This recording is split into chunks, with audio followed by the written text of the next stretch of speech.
Good afternoon, everyone. We're going to get started in just a couple of minutes as we let everyone get here into the webinar.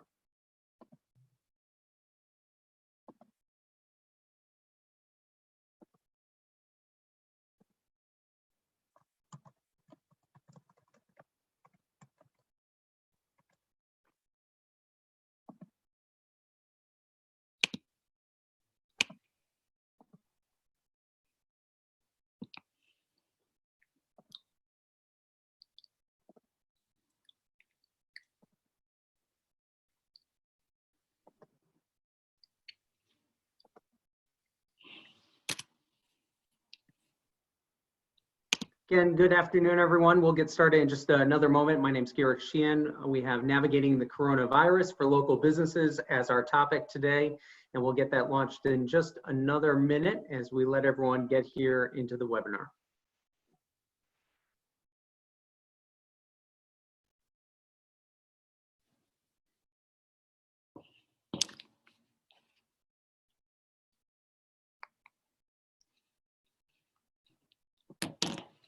All right, we'll get started. Good afternoon. My name is Garrett Sheehan. I'm President and CEO of the Greater New Haven Chamber of Commerce and Quinnipiac Chamber of Commerce. Today, we're talking about navigating the coronavirus for local businesses. Today's presentation is presented by Hearst Connecticut Media Group, Greater Danbury Chamber, Greater Norwalk Chamber, the Greater New Haven Chamber of Commerce, the Quinnipiac Chamber of Commerce, and also our streaming partners, Bridgeport Regional Business Council and the Central Connecticut Chambers of Commerce. I'm going to hand it over to Mike DeLuca, Hearst Connecticut publisher. Mike. Great, thank you, Garrett, and good afternoon, everybody, and thank you for attending this important webinar. As Garrett said, my name is Mike DeLuca, and I'm the president and publisher of the Hearst Connecticut Media Group. So all of us in one way or another have been affected by this pandemic, and no one more from a business perspective, at least, than the local businesses across Connecticut and frankly across our country.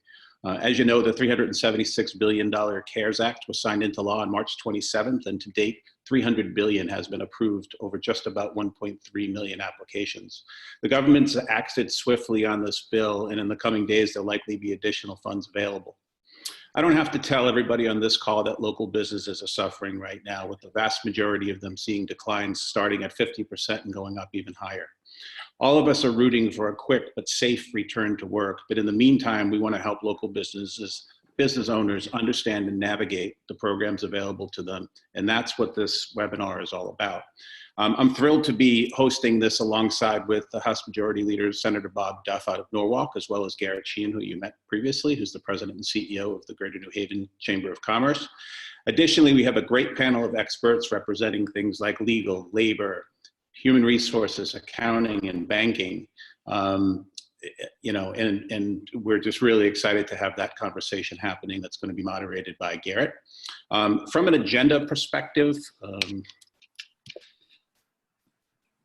Garrett, I don't know what happened to my agenda. Garrett, if you can go to the agenda slide. Okay, should be able to see that right there.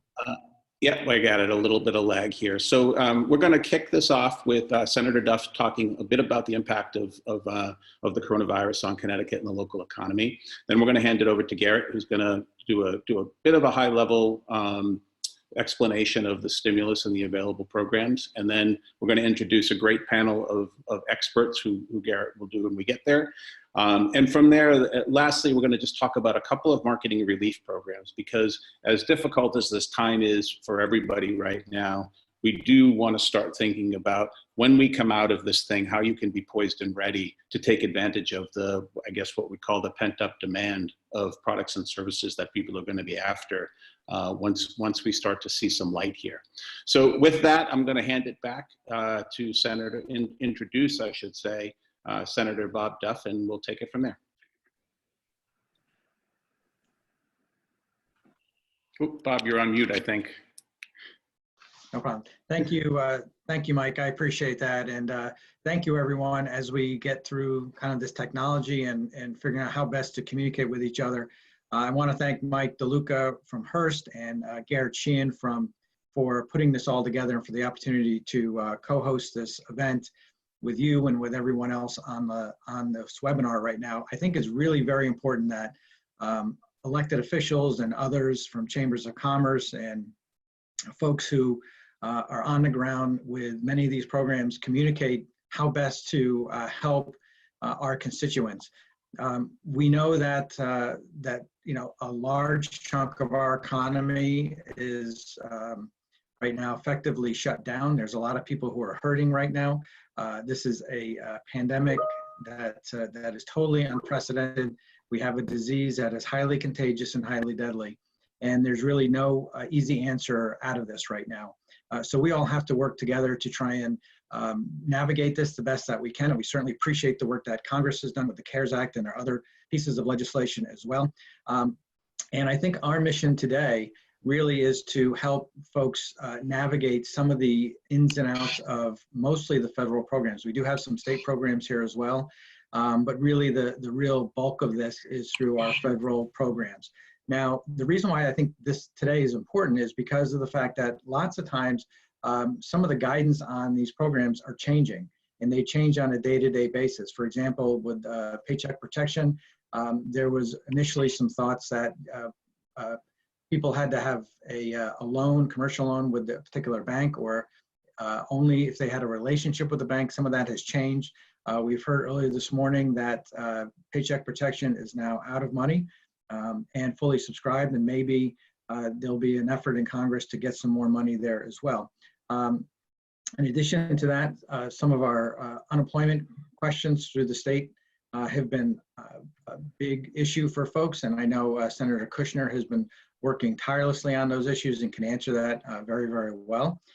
And that there's others here who can also answer questions that as they see it on the ground for what they're doing. So I certainly want to also welcome my colleague, Senator George Logan, who's on here also, and thank him for his time as well. But I think this is a great group of people. I think that the folks on the webinar today will learn quite a bit and learn more about the programs, and that, again, these are really important ways in which we can communicate. So again, to Mike and Garrett, all the co-sponsors that are out there today, thank you for doing this. Thank you for the opportunity to open this up, say a few words, and let's get on with the folks who actually have the real answers. Thanks, Mike.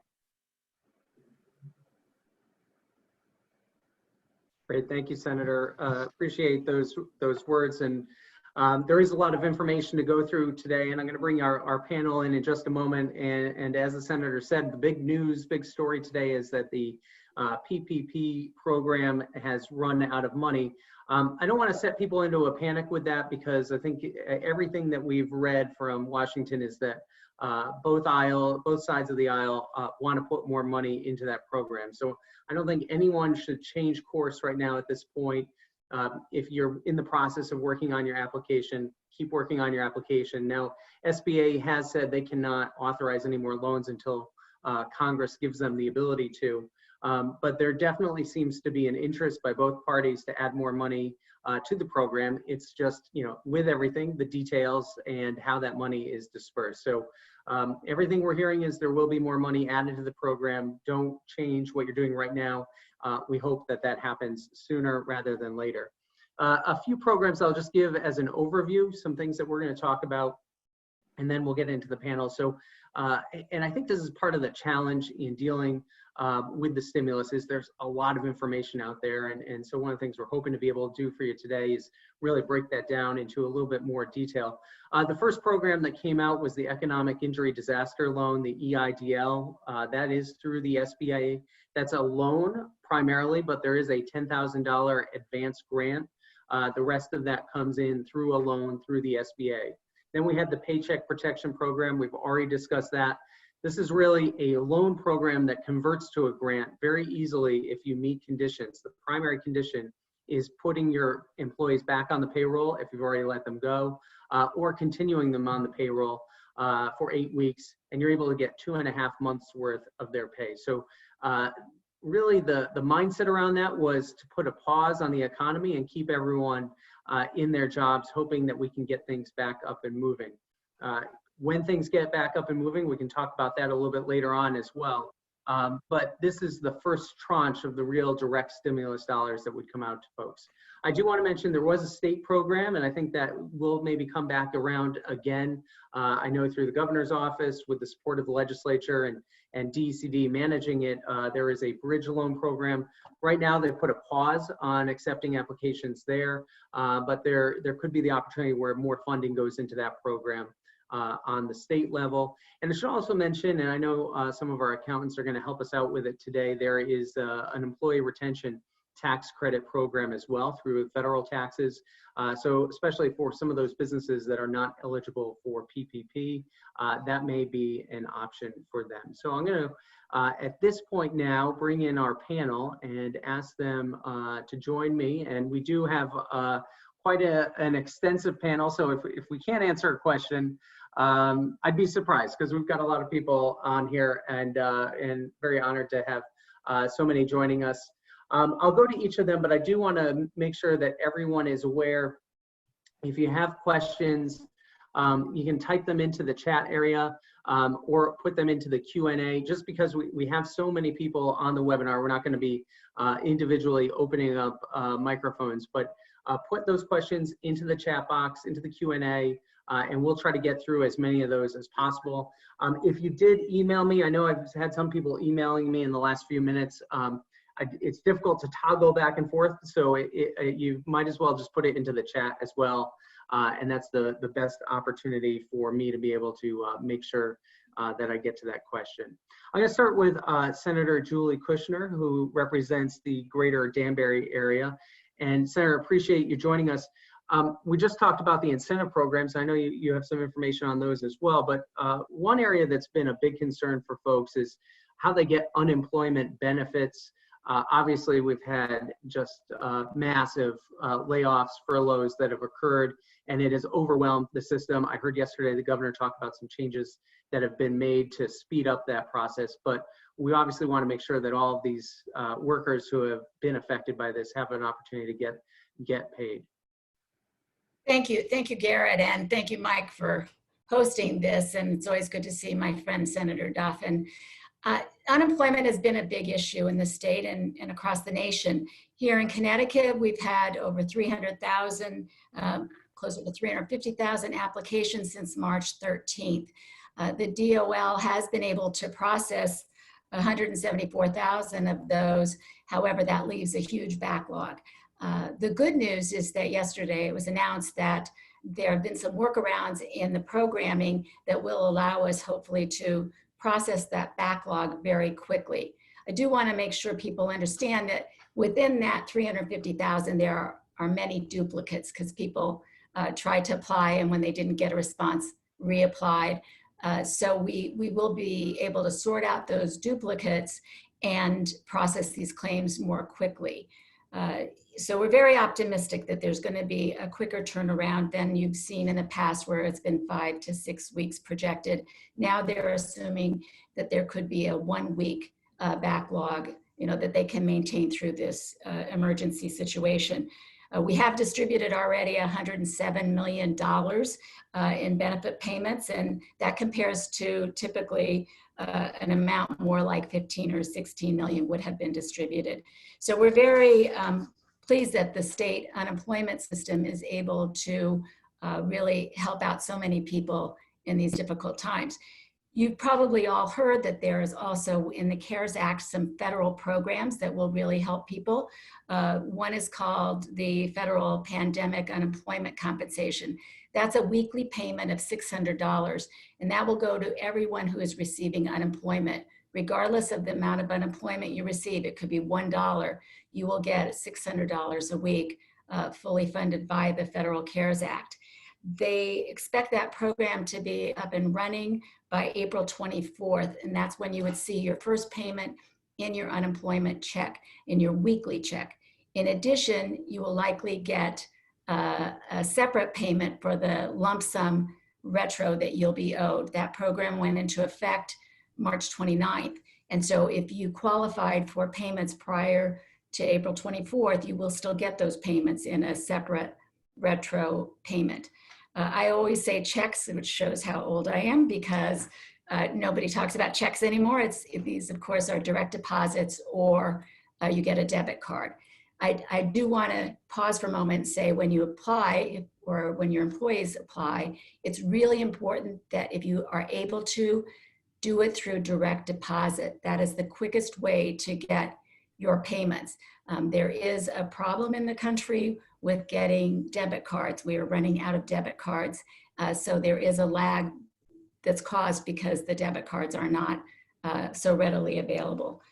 The other program that's really important for people is the program that we're referring to as PUA, P-U-A, the Pandemic Unemployment Assistance Program. And again, that's from the Federal CARES Act.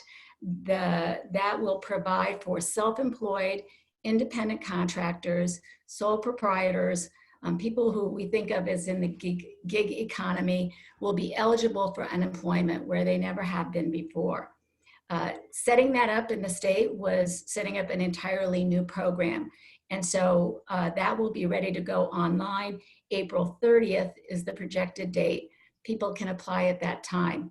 That too will be retroactive. Under the CARES Act, it's retroactive to early February. And so if you were not receiving income since the beginning of February, you will be eligible both for it'll go forward on a weekly basis, but you will also get a separate payment for the retro.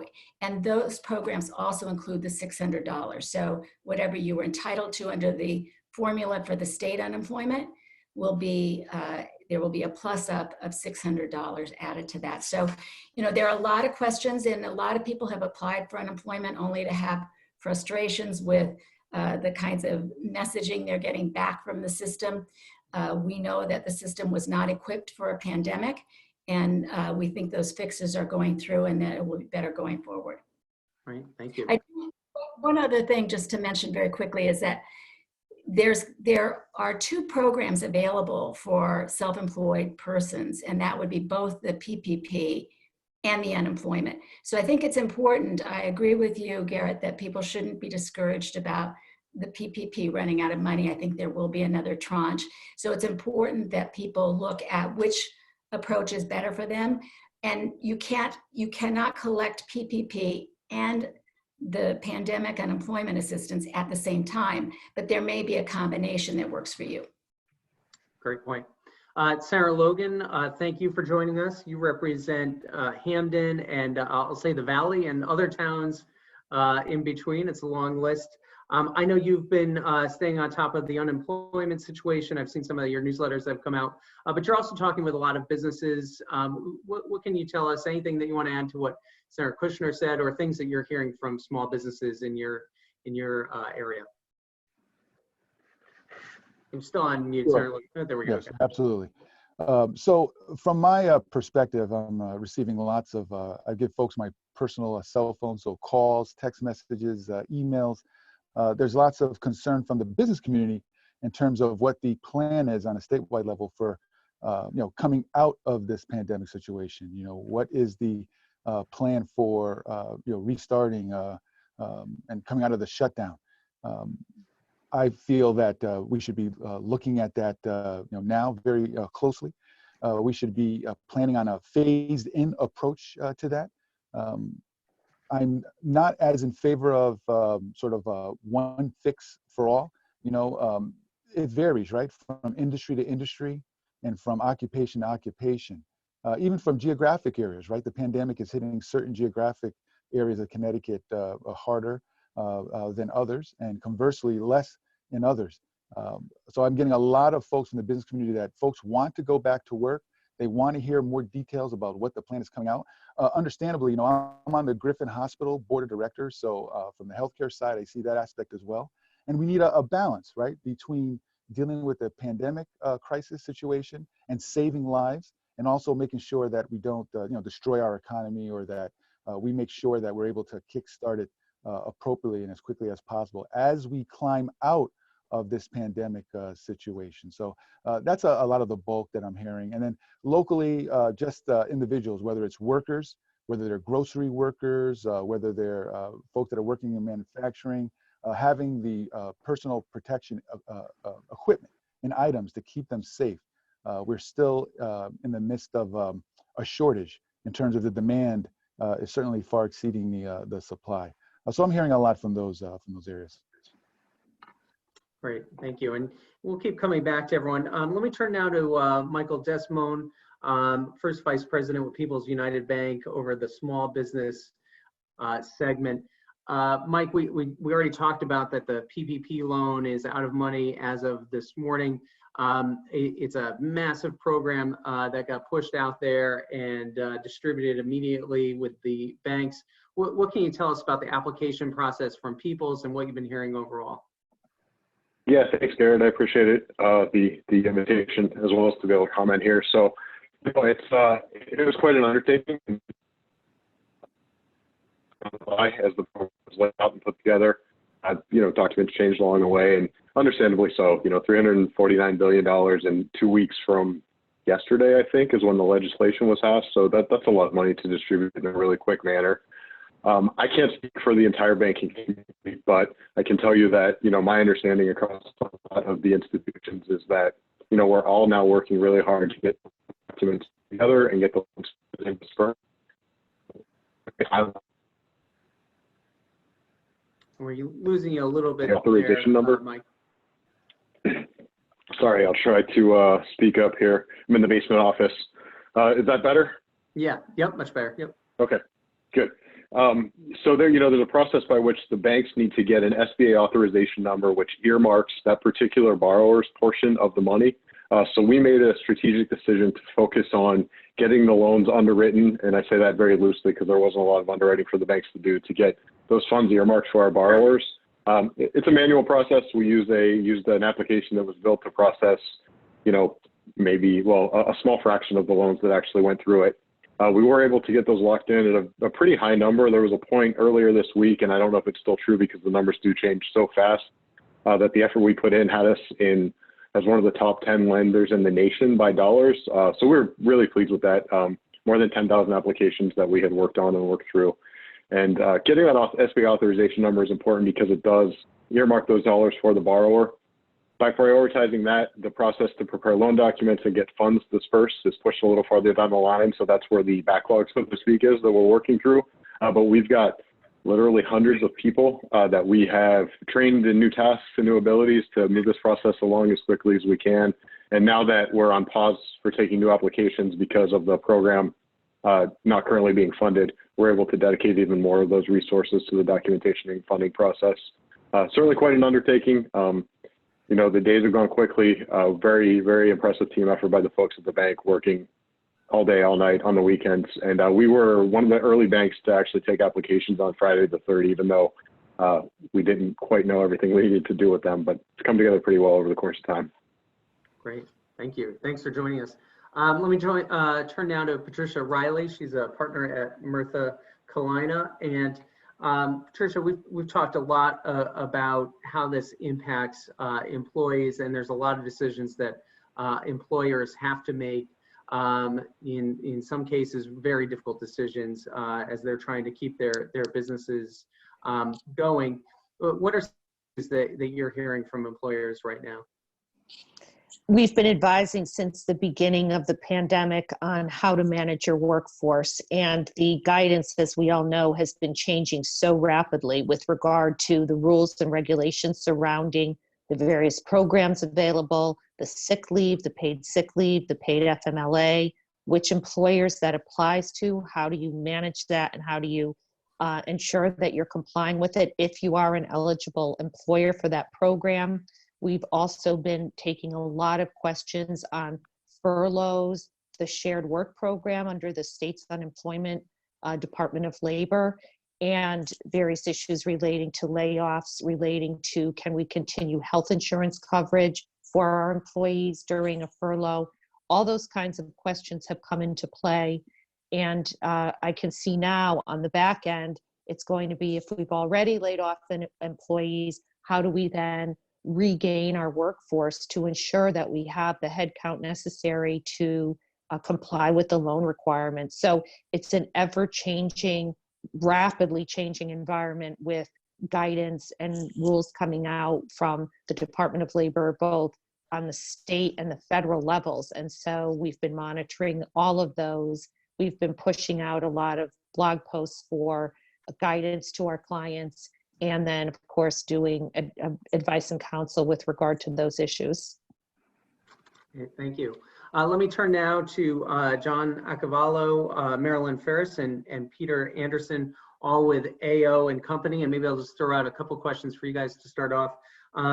First on filing deadlines, yesterday was tax day, our normal tax day, but it was not a normal tax day by any means. What can you tell us about tax filing deadlines? And then also anything that you would want to mention about the employer retention tax credit, because I know that's another program that is not as well known out there for many of our businesses. Okay, I'll talk about the tax deadlines, and then I'll turn the second part of the question over to Marilyn and Peter. All the tax deadlines, individuals and businesses have moved from the original due dates to July 15th. In addition, so have the estimated tax payments that were due. So everything that was due as of April 15th has moved to July 15th, and people can still make those first quarter payments, estimated tax payments, business and individuals, without incurring a penalty. That's pretty much it for the businesses. That doesn't mean that you shouldn't get your stuff in and get it filed, but for the most part, people are slow to drop off their stuff now for April 15th, and everything is kind of moving toward a second tax season for us, moving into May, June, and so on. Marilyn? Yeah, we as far as the retention credit, yes, employers, we haven't been focused on the retention credit as much as the PPP and the EIDL up to now. Now we may have to focus more on the retention credit if there are no more funds allotted to the PPP. I would like to still think that the PPP and EIDL will be back up in force, and then we can fall back on the retention credit if not. But for the most part, we've been geared towards the PPP and the EIDL. Great, thanks. And then Peter, was there anything you wanted to add? We're really hoping that the PPP program, it retains additional funds. It's been a great program for a lot of small businesses out there. I personally, through AO and Company, been kind of on the front lines as far as applying to different banks, and it seems to be applicable to a lot of the small businesses there. My one advice that I would give everyone who is applying for the program is just to have a separate bank account for the funds to be able to track where they're going. Okay. Good advice. All right, so I know the questions are starting to pile up here, so we'll start running through them, and then I'll try to direct them to the appropriate panel member. I've told the members of the panel to let me know if they have a different answer or something that they want to add, but we'll try to get through these quickly. Some of them I'll answer, and the panel can correct me if I'm wrong. But question here first about PPP. Are businesses deemed essential? Are we still eligible? And the answer for that is yes. All businesses are eligible. There are some variations. You have to make sure you're a for-profit. Nonprofits are eligible. 501c3s. Some of the other C designations are not eligible. So be careful about that. But being essential versus non-essential, it does not factor in to that determination. Mike, I'm going to throw this one to you about banks. Question about a specific bank. We'll leave that out. But in general, if someone goes, I know you're only familiar with People's. If someone goes through People's, they go through your portal. Do they get regular communication as soon as they enter that application in? We have someone who, with their bank, they haven't heard anything back, so they're concerned. And any issues that are coming up regularly that people either information they're missing that's causing them to be delayed in getting their loan. Yeah, those are those are all good questions. So I'm going to answer in reverse order, and this relates to banks working with customers. We have a responsibility for what in the industry is KYC, which is Know Your Customer, and that relates to the Bank Secrecy Act and our efforts to help stop money laundering and other criminal activity related to the banking system. And so that process takes some time. It often also requires an in-person experience, which is a difficult thing to do in the current environment. So There are things that we have in the regulatory environment that are absolutely important, but made it more difficult to slow this down. I will tell you that every bank is doing their best, I'm sure, to communicate with their clients to help them feel better, that their money has been earmarked, hopefully, and that their loan proceeds are on the way. I can also tell you that we're overwhelmed in a lot of ways because we weren't prepared for this and we're just getting prepared for it. So I'd like to think our communication has been good. I know it hasn't been perfect though in every case, and sometimes it's just hard to get in touch with people. For example, we have a lot of folks in our retail network that are helping support this program, and they don't necessarily work every day. So, even a day's delay could be related to that.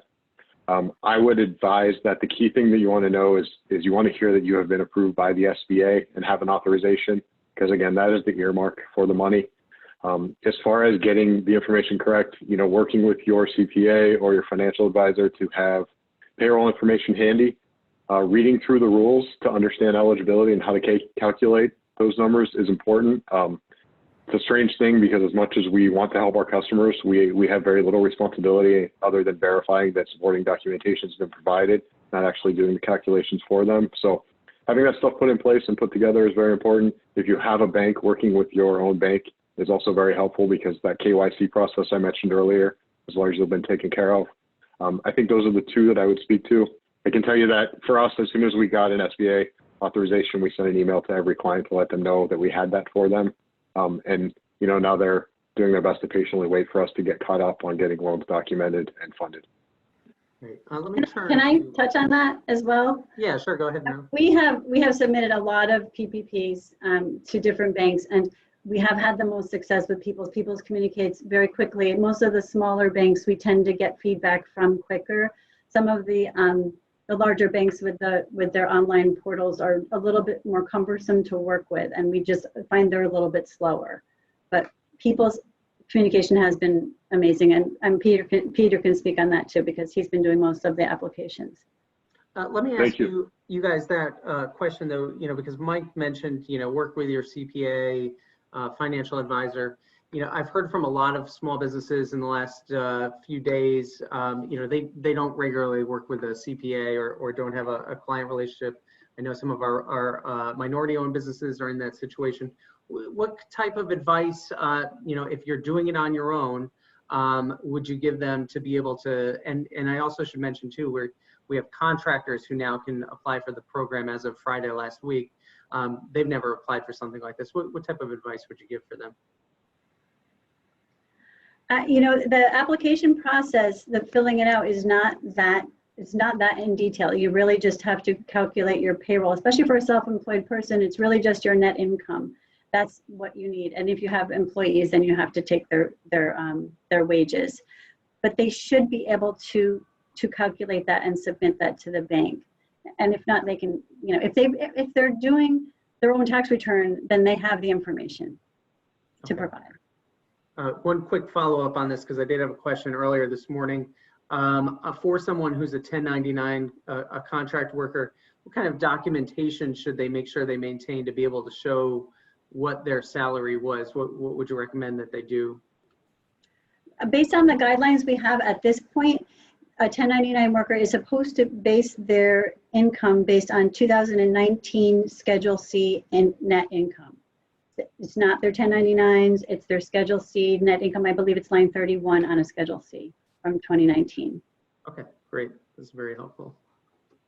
Let me turn over to Senator Kushner. I had a question come up with some of our nonprofits that are residential homes. They're not medical centers, but they work with vulnerable populations. They've been dealing with, at this point, small outbreaks in some of their facilities, and they've been expending a lot of money on PPE. Are you aware of any funds that would be available to help these types of nonprofit organizations that are putting out, expending a lot of extra money at this point in time to try to deal with this? They're not in the hospital situation. That kind of almost, falls in the middle. And I know there probably may not be a fund right now, but is this something that you think could come up at the legislature later on? We've been spending a great amount of time in the last couple of weeks talking about these group homes in particular that are really lacking in PPE. They're also they have had outbreaks of COVID, and they're very concerned about both the employees and the people, the clients that they take care of. And so there has been a lot of discussion about it, making sure that they have funding, making sure they have access to PPE. We put that on the radar screen of the governor recently, and it's been raised to a pretty high level of discussion. We know it's a serious problem. We also know we need to make sure that they have the funding necessary to keep their doors open. There's a very large group home provider in my district, Ability Beyond. There have been conversations with them about making sure that they have proper PPE. They are definitely suffering. They recently had to open their headquarters to take in their clients and give them special care. There are any of their clients that have confirmed positive. And so, we're very much aware of that problem and looking at how we can help those agencies to not only take care of people now, but survive the pandemic. Thanks. Tricia, let me jump over to you. A question about Department of Labor. And obviously we know there's a big backlog on unemployment, but employers who, if they don't want to lay off their entire staffs and they're interested in doing the shared work program, I know there's a little bit of a backlog with that. What have you been recommending to your employers that you work with? There's a high volume backlog on the shared work program, but I've been told by Steve Latanzia, who's the Department of Labor attorney, that the employer should go ahead and apply for the program anyway. And even before they get the approval from the Department of Labor, they should go ahead and implement the program. And then once the Department of Labor processes it, it will be go back to the date of the application. So if the employee's wages are cut on a date certain, but they don't get approval for the program until after that point, the differential in the wages will be made up back to the date that it was implemented. I've had one client so far successfully complete the program. Believe it or not, many employers, it's taken that long, and it took them to get the approval, I would say about 5 weeks. It was a long process, but they have been successful in implementing it. It's possible that the process, the shared work process, will speed up along with the unemployment process. I know we had that announcement from the governor that the Department of Labor is implementing a new computer system so that they expect claims to be able to be processed more quickly. So I'm hoping that the same thing applies to the shared work program. Right. Garrett, go ahead. On that, just to make sure people know that if you are part of that program, your employees who are laid off will also be eligible for that $600 payment. So that will, even if they're working part-time under that shared work program, they will get the additional $600. So it is really a very good approach for employers and for employees. Wow. Okay, that is really good to know. That's a really good point. Yeah, that's a really good point. So if you're not completely furloughed, but your salary is just reduced by a portion such that you're receiving at least $1 in unemployment compensation, you would then be eligible for that $600 additional benefit. That's a good point. Okay. Few questions here about PPP. So one about it being out of money. We don't know all the details. I think we all feel pretty good that more money will be put into it. So I don't want people to get too panicked. I think it probably right now would be based off of everyone who's received a SBA number. That would make up the $350 million that has been dispersed. But again, we could really get into the weeds here. I think contact your congressperson and just let them know how important it is that this fund get replenished as soon as possible. Someone asking here about again, Paycheck Protection Program. Still waiting right now. Should I take advantage of the employee retention tax credit? If you plan on doing PPP, I would say no. They are exclusive. You can't be doing both employer retention tax credit program and PPP. That's also on a quarterly basis, the tax credit. I'm going to read some of these live as I get them. My wife and I run a small business and applied for applicable program, and we haven't heard anything. Hope we are still eligible for EIDL and PPP. So again, asking if you haven't heard anything back from your bank yet, or from the SBA on the EIDL, are you still eligible?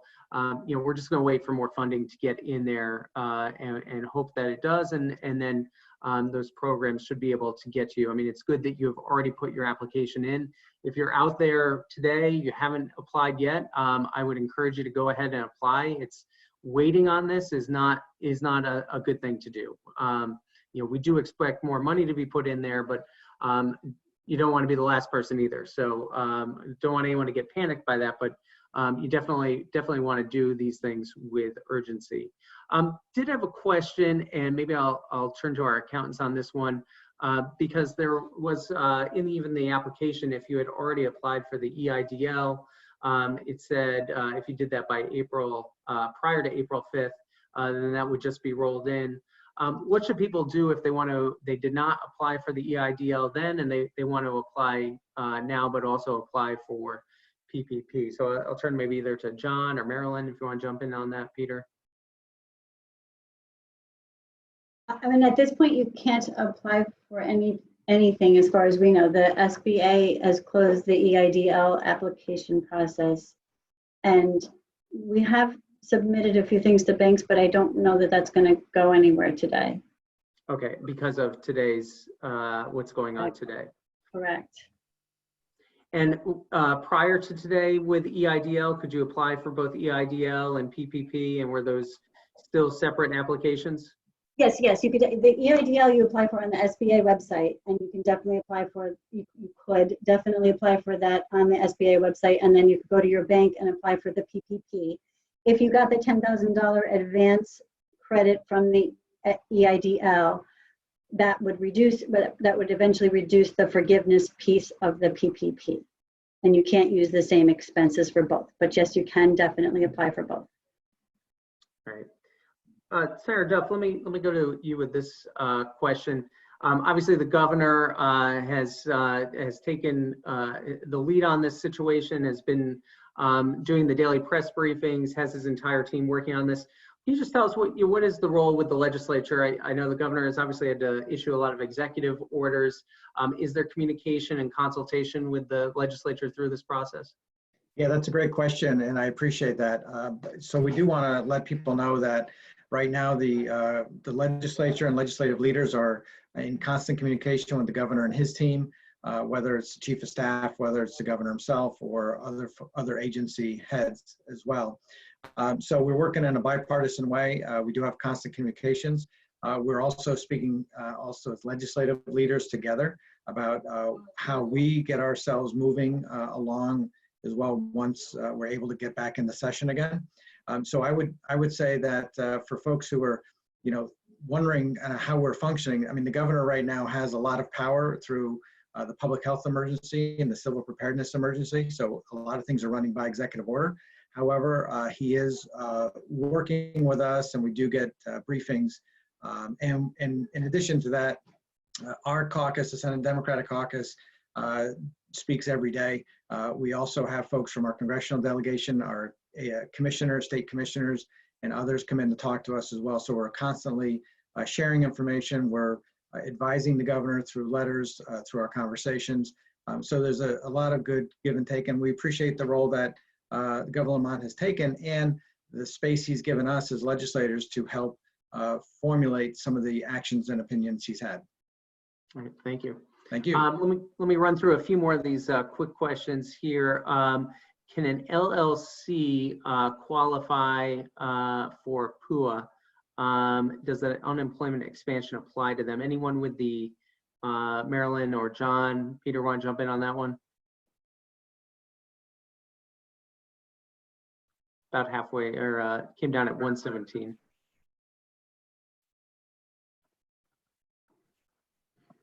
And while we look at that one, another question here. For an LLC, how how are they also eligible for PPP? And I believe the answer is yes, but I'll leave that to you guys as well. Yeah, that's correct. LLCs are eligible for the program. There was a recent clarification, I think, around distributions related to LLCs and partner distributions that I don't have all the information on. The CPAs could probably speak to those the best and how to include those in income. I think that was one of the rules that sort of changed along the way. And thanks, Mike. I am seeing a few questions here around PUA. Here's another one. One of 3 members of an LLC. We are paid exclusively out of LLC profit distributions. My business shut down on March 16th. Can I receive PUA for March 16th onward until whenever we receive PPP, if that actually happens? Anyone have an idea on that one? Assuming that the LLC's taxed as a partnership, which I would assume based on what he's saying, according to the PPP rules, an LLC taxed as a partnership can apply using $100,000 as the profit for the PPP, and then in addition to that, any employee wages they have. Okay. A comment and a question, maybe this is directed to me. I think you are spreading false hopes about these programs. You know, all we can tell you is that these federal programs are out there.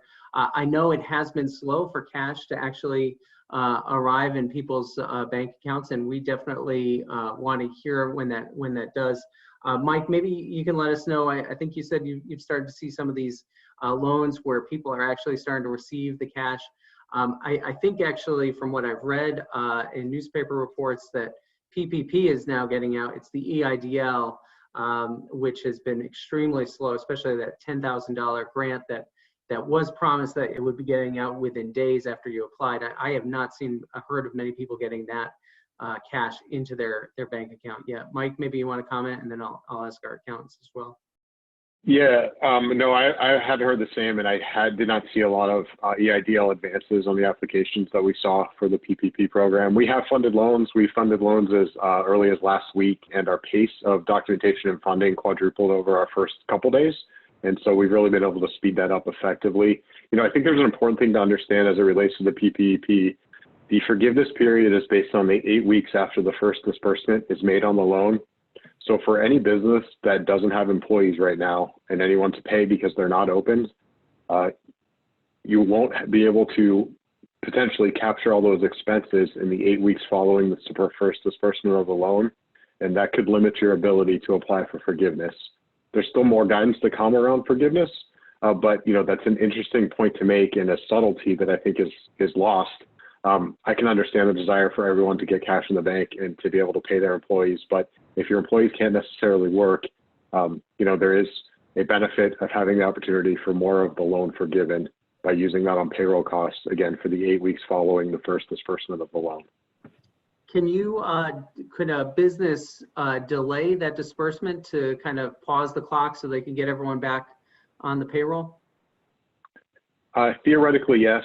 We found it pretty impractical to try to roll out because the demand for funds is so high that we just want to try to keep pace with getting funds out the door as quickly as we can. You know, in a normal environment, we would do this in a customized way for all our borrowers, but in trying to work with 10,000 applications over 2 weeks, we found it impractical to do. Okay. Anyone else want to comment on the EIDL actually getting into bank accounts there? We've had one client that has received funds from an EIDL so far. And as far as delaying payment, we were told from others that you can't delay, that once you have approval, you get the funds within 10 days. And you can't, because that would be great if they could delay it, especially for restaurants and stores that are closed. We haven't had success with that. Sarah, Logan, let me turn to you. A couple of questions because I do want to talk about reopening, but also we've had a lot of questions about the state bridge loan program that was put out there. I know within 48 hours, probably completely oversubscribed. Have you heard anything on when those funds would be distributed, even on different notifications that people receive on the state bridge loan fund? Sure. I mean, the legislature certainly has been, in the governor's office, looking at putting more money into that fund. As far as the distribution, the governor's office is working on it. Senator Duff and Kushner on the line as well. I believe that they're working on it. It's coming, and patience is what's needed at this time. You know, oftentimes I get lots of questions similar to that directly as a state legislator, and a lot of this is being handled at the governor's office level and with his commissioners.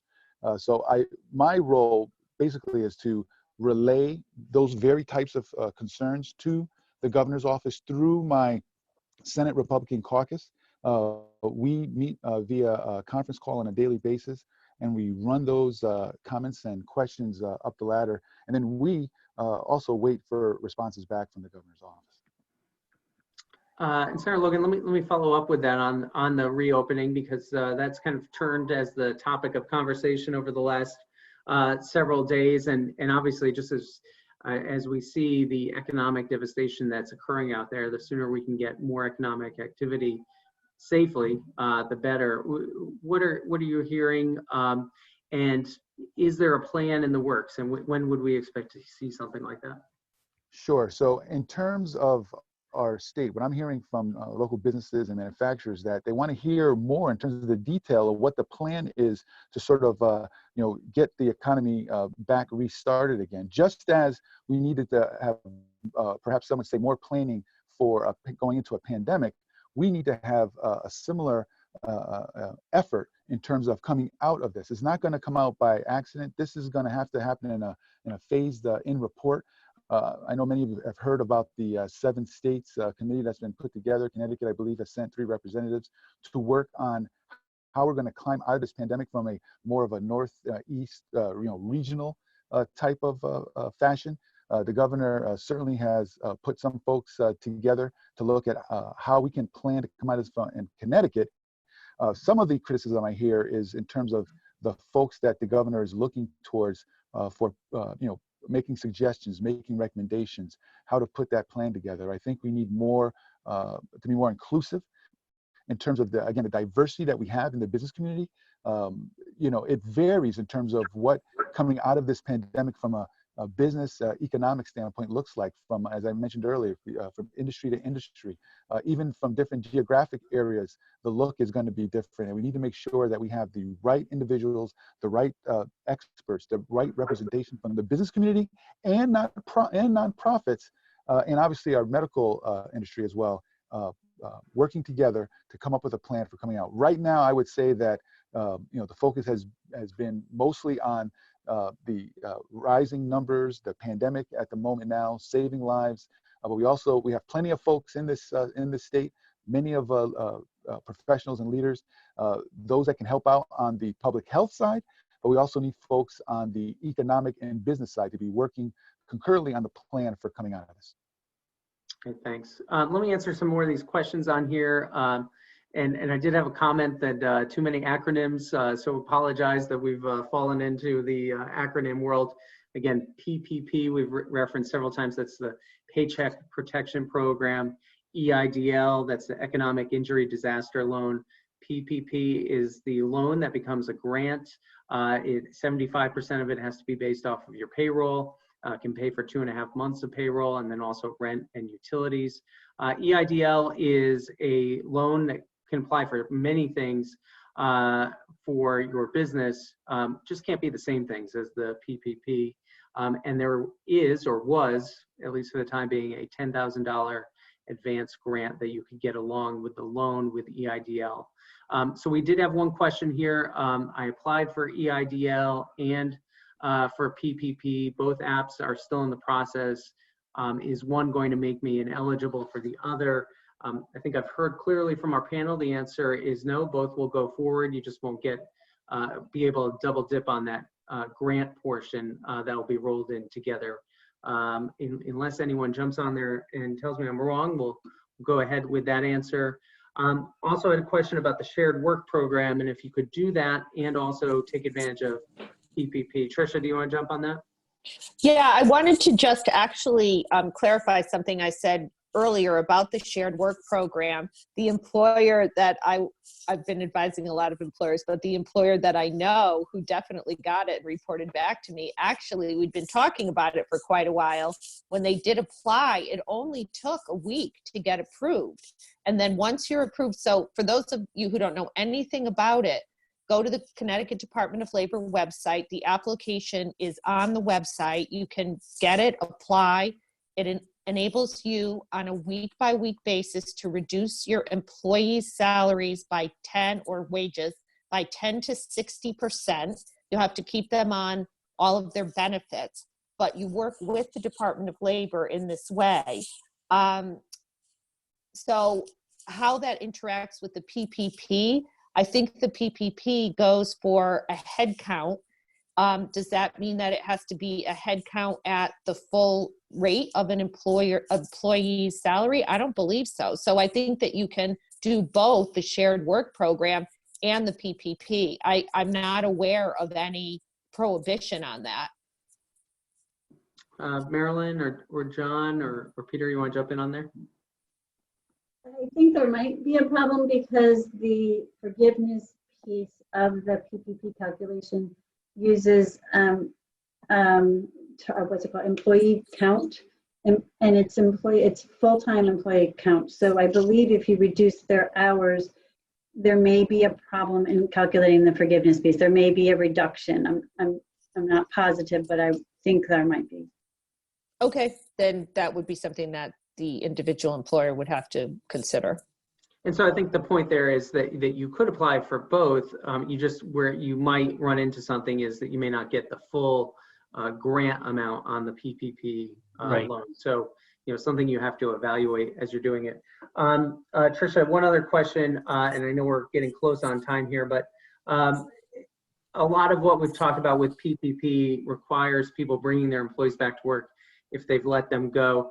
I know when you and I talked before, we still hadn't, you had not faced that situation yet, but I think we're just starting to get into that phase.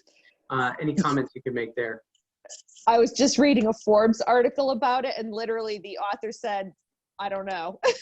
The conclusion was, we need more guidance. I think that the government is going to have to provide more guidance on how to bring employees back, how this impacts businesses that have already closed and have no employees and they're all on unemployment already, or as we've just been discussing, employers who've reduced the headcount of their employees. So I'm really not going to venture a guess about that right now, because I do think that it impacts the loan forgiveness piece of it, and I really truly don't have an answer. If any of our other panelists do, I'd really be interested to hear about it. Garrett, if I could, I would say too that we have to keep in mind that the program, the Paycheck Protection Program, is really designed to keep people on payroll, and you can get 2.5 times not just your wage base there, but also all your employee costs for healthcare, vacation days, sick days, all of the payroll costs that go along with wages. And I think that it's important to remember that you can put people back on payroll even if they're not able to work. And that does relieve some of the pressure on our unemployment funds that, we've seen employers are concerned about the cost that's going to hit them after the fact. If there isn't a major assistance from the federal government, people are concerned about what will it cost to rebuild our unemployment fund. And so there are a lot of employers who want to help out their employees by keeping them on payroll, even if there isn't work to be done. And because there's an 8-week period here that you could get loan forgiveness, it's a very good consideration, even if you're not able to reopen. That's a great point. So, you can definitely, if you're going to be able to get the PPP, you might as well have them work full time, because then you get the full benefit for your company that helps out the employees, helps out the overall system as well. Let me just wrap up with one more question here for Mike. Mike, a lot of questions early on if you had to be a customer of a bank, and I know you talked about know your customer. When someone, there are some people who maybe their bank is not participating, they're not associated with a bank. I know some of the community-based financial organizations have not been part of the program. So what is that process when someone walks in the door, they need to go to People's because they don't already have a relationship, but they want to take advantage of PPP? First, they can do that. What would the steps be? What would you expect the timeline to look like? Yeah, we do that by way of setting up a deposit account in most cases, and then we fund the loan into that deposit account. So they're not always tied together, but that's the process where we have the best opportunity based on our operation to identify our customers and be comfortable with who they are and where the money goes. You know, our branches are by appointment only and drive up now, so that's a slightly harder process than it historically would have been. You know, I would mention too that Intuit, which is QuickBooks, and one of the other fintechs out there, they both got KYC programs, KYC being Know Your Customer, stood up, which was a requirement of them in the SBA interim final rule to be able to take loan applications for this program. So they did that just over the past, say, 2 or 3 days, which we actually saw a ramp up in the funds being earmarked because of that. And so for anyone that doesn't have an existing bank relationship, find those fintech online lenders that are now participating in the program. Again, fingers crossed that more funds are allocated, and that's a really good route to go for folks that don't have a existing commercial bank relationship. Great, thank you. I want to thank our entire panel. I know there's a lot more questions out there. I know there's a lot of frustration too, just as I read the questions, but also as I talk to a lot of our businesses. You know, you've lost everything right now, frankly. And as you're trying to get through a phone or find out more details about a very complicated program, I know that can be extremely frustrating. So, you know, we'll continue to go through the questions. I'll look through them, questions we can answer. We'll try to follow up with you. You can send them to my email address. It's gsheehan, SHEEHAN @gnhcc.com, and we'll try to get answers back to you. But again, I want to thank the panel, and I'm going to hand it back over to Mike. Great, thank you, Garrett. That was really, really helpful, and I will reiterate to you. Let's see if we can get to the rest of these questions, if we can, and get the answers to these folks who spent the time with us here.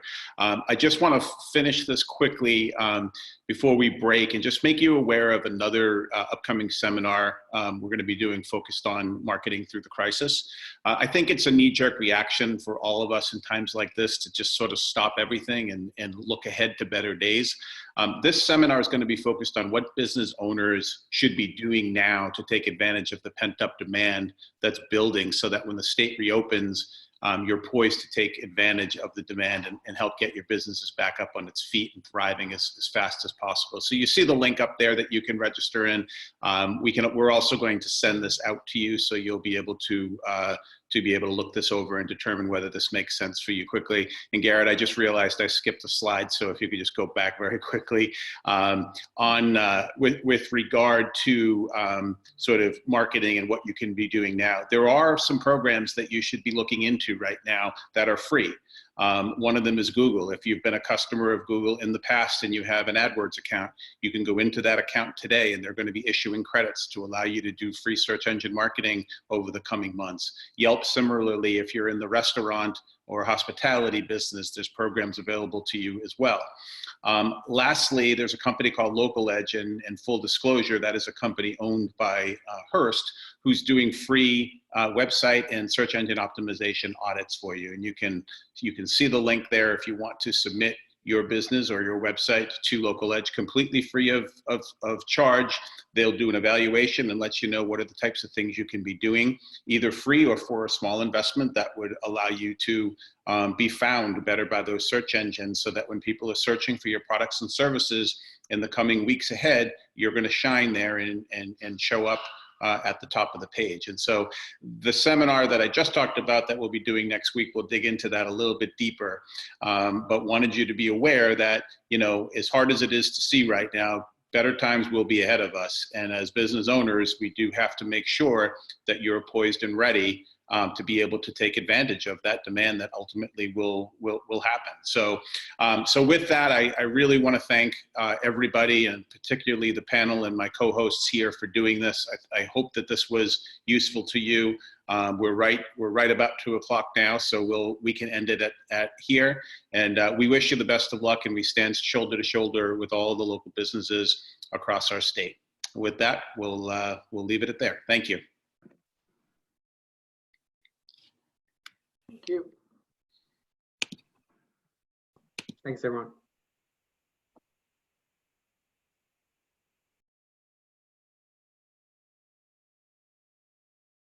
Thank you. Take care now.